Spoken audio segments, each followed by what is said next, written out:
થરાદનું ઊન ગામ પોલીસ છાવણીમાં ફેરવાયું છે। પોલીસ અને એફએસએલની ટીમ ઊન ગામ પહોંચી।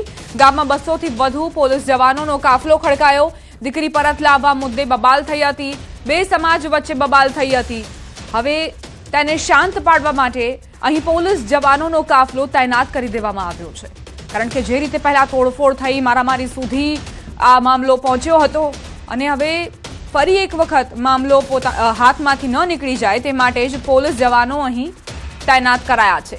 આખું ગામ છાવણીમાં ફેરવાયું છે। પોલીસ અને એફએસએલની ટીમ ઊન ગામ પહોંચી છે। 200 થી વધુ પોલીસ જવાનો ખડે પગે છે। દીકરી પરત લાવવા માટે આ મામલાની શરૂઆત થઈ હતી।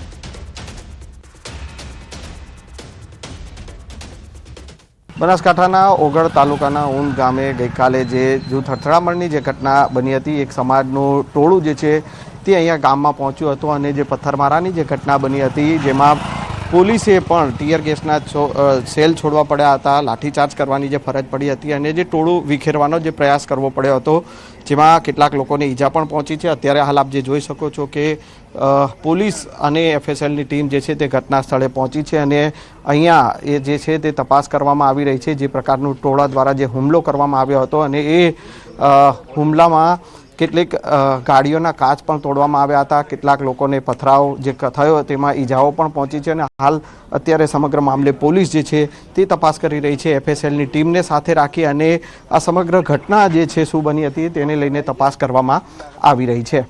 કેમેરામેન ખેંગા રાઠોડ સાથે સંજય ટાંક, ન્યૂઝ 18 ગુજરાતી, ઊન ગામ, ઓગળ। વાવથરાદના ઊન ગામે થયેલી બબાલ મામલે વધુ એક મહંત દ્વારા અપીલ કરાઈ છે। રામપુરા મઠના મહંત રૂપપુરીજી મહારાજે એકતા જાળવી રાખવા અપીલ કરી। સમાજના આગેવાનોને વિવાદનો સુખદ ઉકેલ લાવવા અપીલ કરી। કોઈની ખોટી ઉશ્કેરણીથી વેરઝેર ન ફેલાવવા પણ અપીલ કરી। કોઈ પણ ભૂલ થઈ હોય તો એ ભૂલને સુધારીને સમાજની એકતા જાળવી રાખવા વિનંતી કરી છે।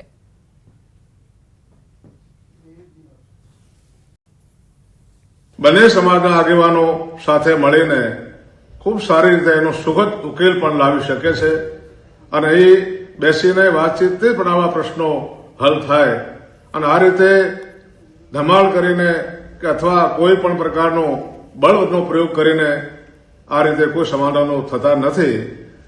માટે હું આપ સૌને, મારા બંને સમાજોને નમ્ર વિનંતી કરું છું, અપીલ કરું છું કે આપ બંને સમાજ વતી 5 આગેવાનો સાથે મળીને એનો કોઈ સુખદ ઉકેલ લાવો।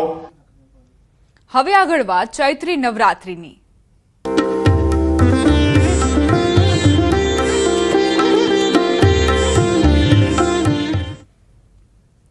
માતાજીની ઉપાસનાના પર્વ ચૈત્રી નવરાત્રીનો પ્રારંભ થયો છે। પાવાગઢ ખાતે બિરાજમાન મહાકાળી માતાજીના દર્શનાર્થે ગુજરાત, મધ્યપ્રદેશ, રાજસ્થાન અને મહારાષ્ટ્રમાંથી હજારો ભક્તો દર વર્ષે પધારતા હોય છે। ત્યારે ભક્તો માટે શક્તિપીઠ પાવાગઢ ખાતે તંત્ર અને મંદિર ટ્રસ્ટ દ્વારા તમામ જરૂરી સુવિધાઓ સુચારુ રીતે આયોજન કરાઈ છે। એસટી બસ સંચાલન વ્યવસ્થા માટે સુપરવાઇઝર અને ડેપો મેનેજર કક્ષાના અધિકારીઓની નિમણૂક કરવામાં આવી છે। નવરાત્રી દરમિયાન round the clock 60 ST bus 15 દિવસ સુધી કાર્યરત રહેશે અને જરૂર પડે તો વધુ એસટી બસ મૂકવામાં આવશે। મુસાફરો માટે ટિકિટ ખરીદી દરમિયાન કોઈ પણ અડચણ ન આવે તે માટે યુપીઆઈ પેમેન્ટની પણ વ્યવસ્થા કરાઈ છે। ટ્રસ્ટ દ્વારા પૂરતા પ્રમાણમાં સુખડીનો પ્રસાદ અને ભોજન વ્યવસ્થા કરાઈ। શક્તિપીઠ પાવાગઢ ખાતે ચૈત્રી નવરાત્રિની સંપૂર્ણ તૈયારીઓ થઈ ચૂકી છે। મંદિર દ્વારા હંમેશા પ્રસાદની ડિમાન્ડ વધારે રહેતી હોય છે, તો સુખડીનો પ્રસાદ પણ દરરોજ ભાવિક ભક્તોને પૂરતા પ્રમાણમાં મળી રહે તેનું પણ આયોજન સારી રીતે થયું છે। માતાજીના દર્શનનો હોય, પાદુકા પૂજાનો હોય કે અન્ય ક્ષેત્રની અંદર જમવાની વ્યવસ્થા, નાસ્તાની વ્યવસ્થા, આ બધી વ્યવસ્થાઓ અમે સુપારે ઊભી કરેલી છે। દર વર્ષની જેમ આ વખતે પણ રાઉન્ડ ધ ક્લોક 60 બસોનું આપણું આયોજન છે। ઉપર અને નીચે બંને જગ્યાએ 24 કલાક સુપરવાઇઝર અને ડેપો મેનેજર કક્ષાના અધિકારીઓ પણ નિમણૂક કરેલા છે અને લગભગ ગઈ વખત જેટલી ટ્રીપો આ વખતે થાય અને કદાચ ટ્રાફિક વધારે છે તો એનાથી પણ બસો વધારવાનું અમારું આયોજન છે। નીચેથી ઉપર સુધી જવા માટે બધી જગ્યાઓ પર પ્રોપર લાઇટિંગ વ્યવસ્થા, આરએનબી દ્વારા પ્રોપર બેરિકેડિંગ, જેથી ઇવન રાત્રે જે શ્રદ્ધાળુઓ આવે એમને કોઈ તકલીફ ના પડે આ પ્રકારની વ્યવસ્થા તંત્રે કરી છે। ટેમ્પલ છે એની આજુબાજુ બધું ફોરેસ્ટ વિસ્તાર છે, એની અંદર પર્યાવરણનું પણ ધ્યાન રાખવામાં આવે અને એમાં ગંદકી ના થાય એના માટે ખાસ આયોજન માટે ફોરેસ્ટ ડિપાર્ટમેન્ટને પણ અમે એક્ટિવેટ કર્યા છે. આજથી ચૈત્રી નવરાત્રીનો પ્રારંભ. આજે રાજ્યભરના મંદિરોમાં વિશેષ પૂજા અર્ચના કરાઈ. અમદાવાદના નગરદેવી ભદ્રકાળી માતાજી મંદિરમાં વિશેષ પૂજા કરાઈ. ભદ્રકાળી મંદિરમાં વહેલી સવારથી ભક્તો ઉમટ્યા. આજે નગરદેવીમાં ભદ્રકાળી માતાજીને વિશેષ શૃંગાર કરવામાં આવ્યો. સમગ્ર મંદિર પરિસરમાં જય ભદ્રકાળીના નાદથી ગુંજી ઉઠ્યું. આ ચૈત્ર નવરાત્રી એ માતાજીની નવરાત્રી કહેવાય છે. આસો મહિનાની નવરાત્રી એ આપણે ગરબે રમતા હોઈએ છીએ. ચૈત્ર મહિનાની નવરાત્રી એ માતાજીની નવરાત્રી છે. ચૈત્ર મહિનામાં બધા શ્રદ્ધાળુઓ આજે નકોડા ઉપવાસથી માંડીને માતાજીનું અનુષ્ઠાનથી માંડીને બીજું કોટ વિસ્તારમાં કે અન્ય જગ્યાએ હવનનું બી મહત્વ વધારે છે. આજે ચૈત્રી નવરાત્રી અને અમદાવાદની નગરદેવી એટલે કે ભદ્રકાળી માતાજીના વિશેષ પૂજા અર્ચના છે તે કરવામાં આવી રહી છે. ઘટ સ્થાપન છે તે કરવામાં આવ્યું છે.